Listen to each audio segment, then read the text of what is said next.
আচ্ছা, আপনি কি কখনো এমন কোনো জায়গায় গেছেন যেখানে পা রাখা মাত্রই মনটা একেবারে শান্ত হয়ে যায়?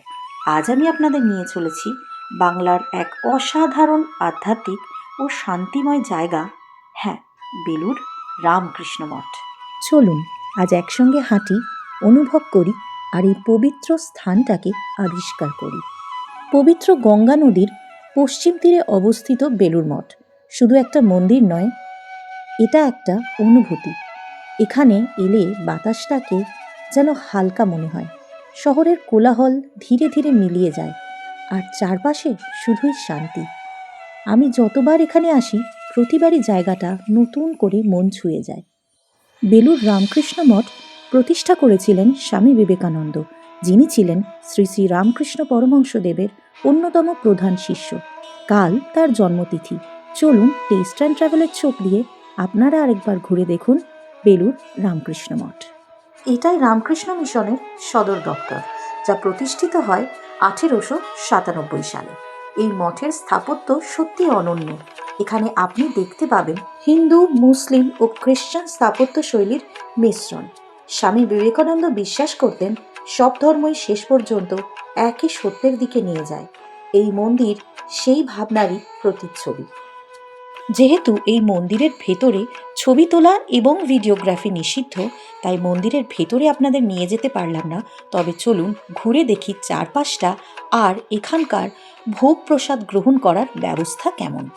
আপনি যদি এখানে আসার পরিকল্পনা করেন তাহলে জেনে রাখুন, এখানে রাস্তা দিয়ে হোক বা মেট্রো অথবা ট্রেন বা নদীপথে খুব সহজেই এসে পৌঁছানো যায়। হাওড়া থেকে যে কোনো ট্রেন ধরলে আপনারা চলে আসতে পারেন বেলুড় স্টেশন এবং সেখান থেকে খুব সহজেই পেয়ে যাবেন টোটো, যা সোজাসুজি বেলুড় মঠেই আসে। এছাড়াও নির্দিষ্ট বেলুড় মঠ স্টেশন পর্যন্ত চলে দুটি ট্রেন হাওড়া থেকে, যেটা রোজই চলে। সেটি সকাল 7:40 একটি এবং দ্বিতীয়টি বিকেল 4:05, যা সোজাসুজি বেলুড় মঠ স্টেশনে এসেই দাঁড়ায়। এছাড়াও হাওড়া থেকে 51, 56, 54 এবং খিদিরপুর মিনি ধরে চলে আসতে পারেন বেলুড় মঠ। এছাড়াও দক্ষিণেশ্বর এবং হাওড়া থেকে বিভিন্ন সময় লঞ্চ আসে বেলুড় মঠের উদ্দেশ্যে। আমার সবচেয়ে প্রিয় জায়গা এই গঙ্গার ঘাট। এখানে বসে গঙ্গার স্রোত দেখলে মনে হয় জীবনও ঠিক একই নদীর মতো থেমে না থেকে এগিয়ে চলেছে। অনেকেই বলেন এখানে তারা উত্তর খুঁজে পান, শব্দে নয় বরং নীরবতার মধ্যে। আমাদের আজকের উদ্দেশ্য ছিল বেলুড় মঠে ভোগ প্রসাদ গ্রহণ করা এবং সেই মতোই আমরা ধীরে ধীরে এগিয়ে গেলাম। এখানে যারা ভোগ প্রসাদ গ্রহণ করতে চান তাদেরকে এখানে এসে একটা কুপন কেটে নিতে হয়, যেটির জন্য দিতে হয় 50 টাকা। মন্দিরের ঠিক পিছন থেকেই অবস্থিত অফিস বা কাউন্টার, যেখান থেকে আপনারা এই কুপনগুলি সংগ্রহ করে নিতে পারেন। কুপন সংগ্রহ করতে হবে সকাল 10টা থেকে 11টার মধ্যে এবং ভোগ প্রসাদ গ্রহণের সময় 11:30 থেকে 12:30।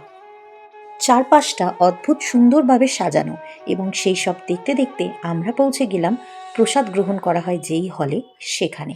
চলো তোমাদেরও নিয়ে যাই। হ্যালো, এই যে হ্যালো।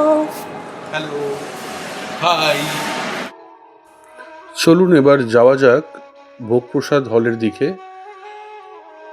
এই প্রসাদ হলটা আগের থেকে অনেক চেঞ্জ হয়ে গেছে। আগে এরকম চেয়ার টেবিল ছিল না, আগে যখন আসতাম। তো এখন ঢুকে দেখি একদম দারুণভাবে সুসজ্জিত চেয়ার টেবিল আছে এবং যা চোখে দেখে মনে হলো একসাথে প্রায় 2000 লোক একভাবে বসে প্রসাদ গ্রহণ করতে পারবে। দারুণ অত্যাধুনিক একটা সিস্টেম।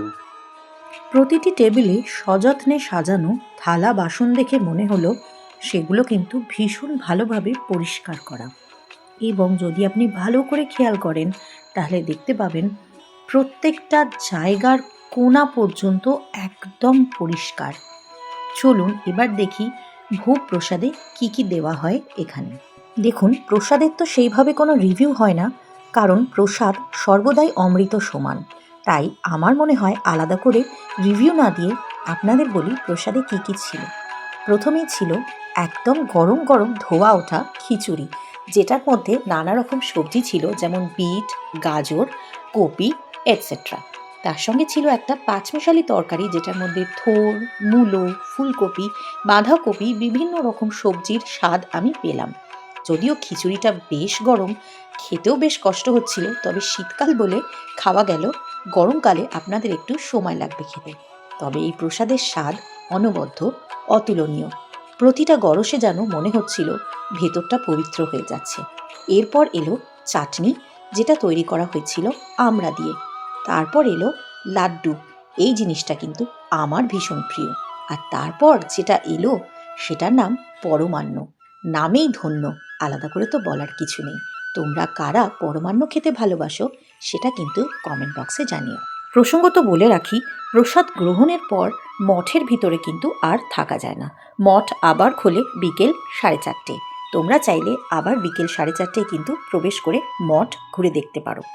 বেলুড় রামকৃষ্ণ মঠ শুধুমাত্র একটি ভ্রমণস্থল নয়, এটি এমন একটি জায়গা যেখানে এলে আপনি জীবনের চাপ, ক্লান্তি বা দুশ্চিন্তা ভুলে যাবেন। শান্তি নিজেই আপনাকে খুঁজে নেবে এখানে। চারিদিকে সুসজ্জিত ফুলের বাগান, পাখির কলরব আপনাদের মনকে নিশ্চিত শান্ত করবে। এখানে এলে সন্ধ্যা আরতি দেখতে ভুলবেন না।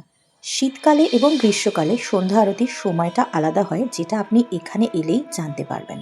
এই শান্তিময় যাত্রা যদি আপনাদের ভালো লেগে থাকে তাহলে লাইক করুন, শেয়ার করুন আর সাবস্ক্রাইব করুন টেস্ট অ্যান্ড ট্রাভেল উইথ শর্মির চ্যানেলটিকে।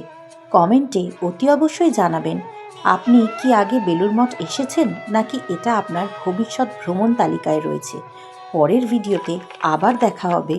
মন দিয়ে ঘুরুন, ভালোবাসা দিয়ে স্বাদ নিন, আর সকলে সুস্থ থাকুন, ভালো থাকুন। আজকের ভিডিওটি এখানেই শেষ করছি। নমস্কার।